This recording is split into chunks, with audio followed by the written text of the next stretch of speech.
కాల్చి చంపిన దాంట్లో చంద్రబాబు నాయుడు తర్వాత పెద్ద పాత్ర కేసీఆర్ గారిది.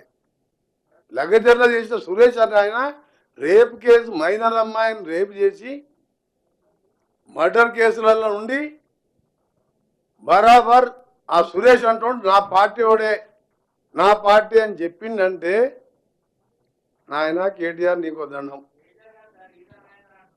కేటీఆర్ అంటే నీకు తెలియదు. ఇంకా బరాబర్ సురేష్ మా పార్టీ టీఆర్ఎస్ పార్టీ నాయకుడు, బరాబర్ 15 ఏళ్ళ అమ్మాయిని రేప్ చేసిండ్రు, దొంగతనాలు ఉన్నాయి, మర్డర్ ఉన్నాయి, మా పార్టీనే గర్వంగా చెప్తున్నా అన్నాడు. అందుకనే దండం చెప్తున్నా కేటీఆర్కు. అలాంటి రేపిస్టులను పార్టీలో పెట్టిలే నువ్వు అమెరికాలో చదువుకున్నావు అంటే ఎవరు నమ్మాలి? అసలు నేను ఒకటే అడుగుతున్నా, లాస్ట్ పాయింట్ కేసీఆర్ ఒకటి 70,000 ఈ 11 నెలలు ఇంకో 10,000 పుస్తకాలు చదివినొచ్చు, ఏం బయటికి వెళ్తలేడు కదా. 80,000 పుస్తకాలు చదివిన కేసీఆర్కు నా రిక్వెస్ట్, నిజంగా మూసి ఏం క్లీనింగ్ వద్దు, ఇట్టే వదిలిపెట్టురి. సబర్మతి నమామి గంగా వాళ్ళు చేసుకుండ్రు.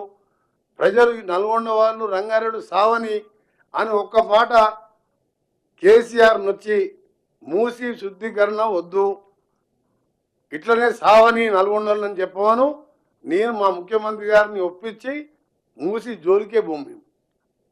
ఎందుకు మాట్లాడతలేడు ఆయన? ఆయన అంతా మేధావి. ఒకటే చెప్తున్నా సీరియస్గా, మీరు మా మినిస్టర్లు ఎవరు అడగలే, ఇప్పటికీ మా ముఖ్యమంత్రి గారు కూడా అడగలే. నేను అడుగుతున్నా, కేసీఆర్ గారు నువ్వు అడుగు, మూసి ముట్టుకోకురి మీరు. నల్గొండోళ్ళు చావని ఈ pharma industries, metals, drainage, fluoride, వాళ్ళ బతుకులు ఎటుపోయినా ఏం కాదు, దగ్గర పోతుందని కేసీఆర్ చెప్పమని చెప్పని మేము పోయి మా ముఖ్యమంత్రి గారిని బదిలాడతాం. మేము మా సావుడేదో మేము సస్తాం, కేసీఆర్ వద్దంటుండగా అంత పెద్ద మేధావే వద్దంటుండు, బంద్ చేయని చెప్తాం.